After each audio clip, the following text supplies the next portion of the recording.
gunfire, tear gas, and rock throwing are all reported today in the capital of Tibet. They are trying to say, we want our autonomy, we want our religious freedom. Armored vehicles and heavily armed riot police moving in strong. Beijing has now moved to seal off Tibet, banning foreigners and journalists from traveling there. CNN and other foreign news outlets have received a barrage of threats this week, some of them explicitly violent.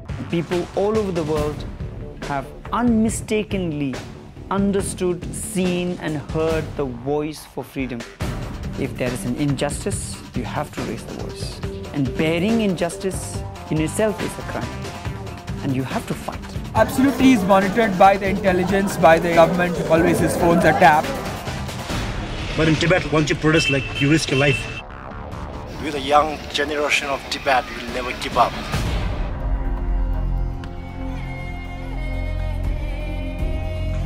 My wife, she stayed in the jail for 2 years because they are against the Chinese rules. They repeated electric stick, drugs, and they buy them everywhere.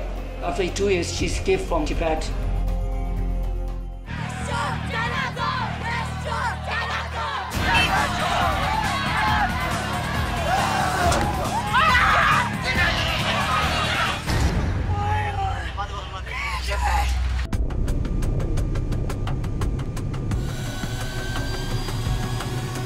Please let me check your baggage.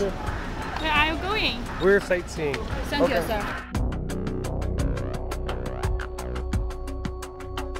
You guys check our passports allowed. Why is that?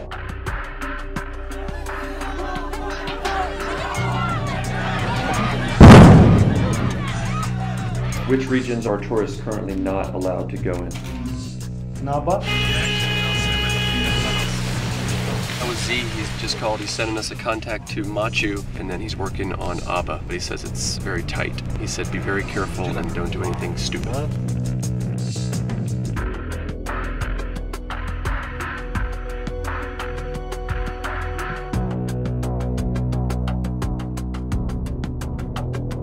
There's that car. He's been tailing us for a while, and we can't seem to lose him at these monasteries. They follow us here.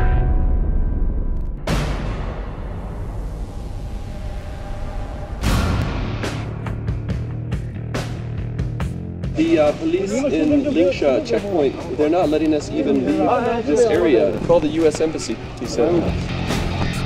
It's getting very complicated now. We've been followed by 6 to 10 vehicles. They check into the rooms next to us. They access the rooms when we're not there. As of 2 hours ago, my website and my email is completely wiped out and doesn't exist. It's not really a cat and mouse game anymore. We want to get out of here now.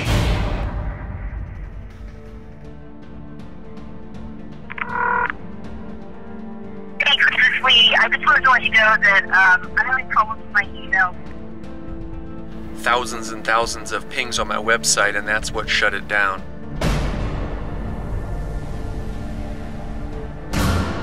They were monitoring not just your voice calls, but your data transmissions as well. It appeared that Chinese diplomats had intervened in advance of meetings that could only have been known about through intercepting email. Foreign cyber actors are probing America's critical infrastructure networks.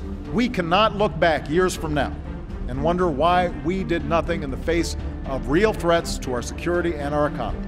It's time to say that the attacks weren't just coming out of China, but in fact there's ties to the Chinese government in these attacks. What is it going to take to get America engaged in the stealing of our computer information? The real problem with us as a culture is that it takes a significant event that people understand for us to become engaged in things.